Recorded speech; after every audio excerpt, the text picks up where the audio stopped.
Hello, my wonderful watchers, and welcome to another episode of Betty Adams Overanalyzes.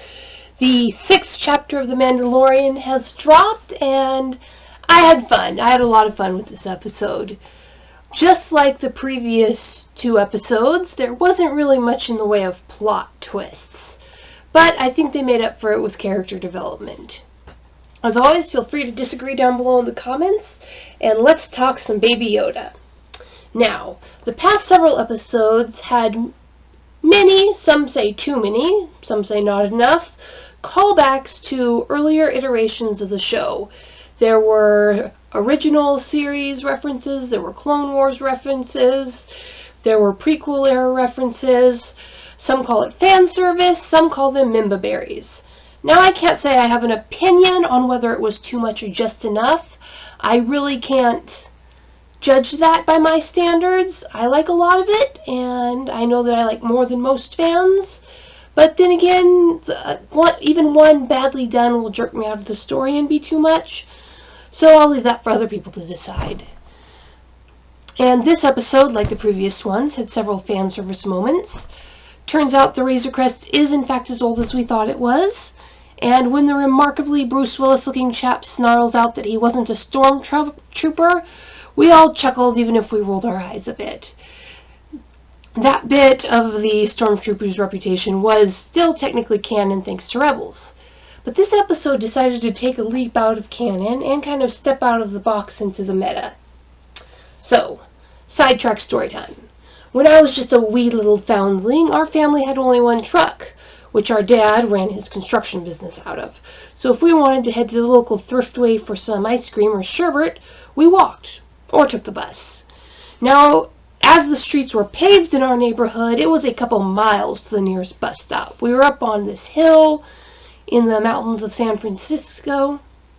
So, yeah, it was a pretty long walk. But if we cut through the woods, we could get there pretty easily in a few minutes. So our family would set out, and when we get to the thriftway, Dad would bend down and say in a very serious voice, "So, are you ready for your Jedi training?" I would giggle. Even mini me, I must have been 5 years old, was pretty sure it was pretend, but there was no way I was passing up Jedi training, just in case. Dad would nod, focus on the sliding doors of the store, and slowly walk forward while waving 2 fingers. The doors would swoosh open, and we would all squeal with laughter. It was the coolest thing of the day, till we got to the ice cream bar. After a few times, Dad declared that I needed to do it myself as part of my training. I was placed as the Jedi in training. You know, the fandom really didn't have Padawans way back then, in charge of opening the thriftway doors. Now, Mini-Me was, again, reasonably sure it was a game. But at the time, the concepts of pressure-sensitive doormats were still a bit beyond me. So after I had my cone of orange sherbet, I would cock my fingers just so and stare down at them, intently focused. Did I really have the Force? I mean, Dad was probably joking, I was pretty sure, but the doors did open with nobody touching them. I would ponder and wonder and think for hours on that, just staring at my tiny ice cream grubby hands. Many years later, my baby brother came along, and this one had the same analytical mind that I had come with. And so it naturally fell to me to pass on the secrets of the Force. And sure enough, after shopping was done, I saw him sitting quietly on the sidewalk, lollipop in one hand, face scrunched in focus as he stared down at his sticky fingers. "Did I really do that?" was written clearly across his face. And that, my friends, is the Mimba berry that this episode calls back to. In the scene above, you can see it in that little face. The creators gave that little bit of wonder back to the audience, that real-life something that we all had at one point or another. All of us fans who were young enough to wonder when the movies came out, we all looked at Baby Yoda and crooned. Also, it shows the genius that is flowing from the puppeteers into the camera. Somehow they make that 5 pounds of wire and plastic come alive. All credit to the CGI folks, but that is mostly puppeteering. My hat is off to you guys. Jim Henson would be proud. Jim Henson would be very proud of this adorable Baby Yoda. And what did the show do after that? I mean, this scene was probably the centerpiece of the show, but there were other things. I might be reading too much into this, but it does look like dear Baby Yoda was troubled by what happened.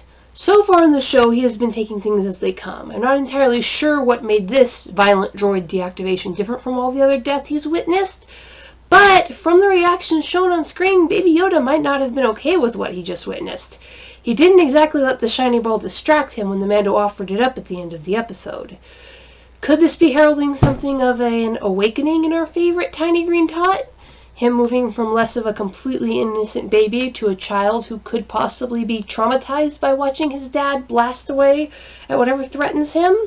What do you think? Do you think that these writers have the guts to go there? We'll see. The rest of the episode was a fun romp. Like the rest of the series so far, it didn't try for any major plot twists. If you have seen more than one episode of a Western, action series, or sci-fi series, you know the basic plot. The individual scenes might shimmy to the side a bit, but the main flow of the story is going exactly where you expect. Plot aside, it is the character development that really shines in this episode, and I think that's what this show is consistently going for.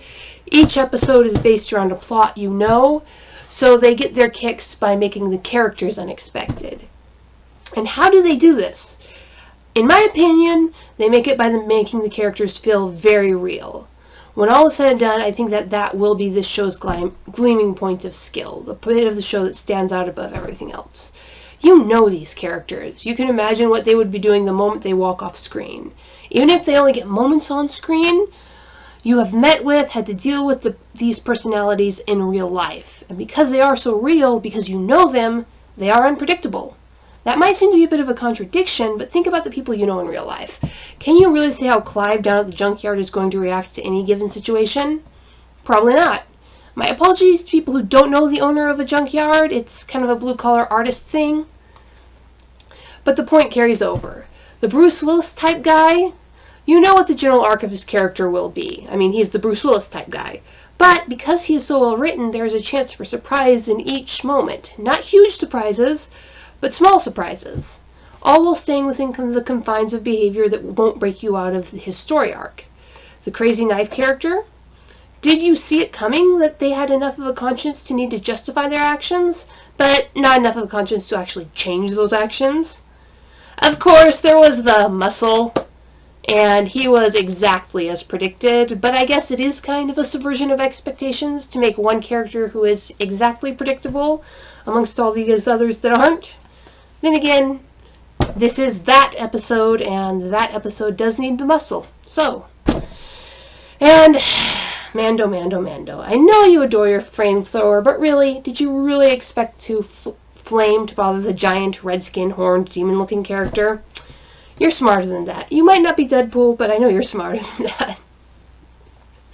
And there is a little surprise for fans near the end of the episode. I have to say, my first thought was, oh, Porkins lost some weight. But didn't he die? But it turns out that wasn't the point of that cameo.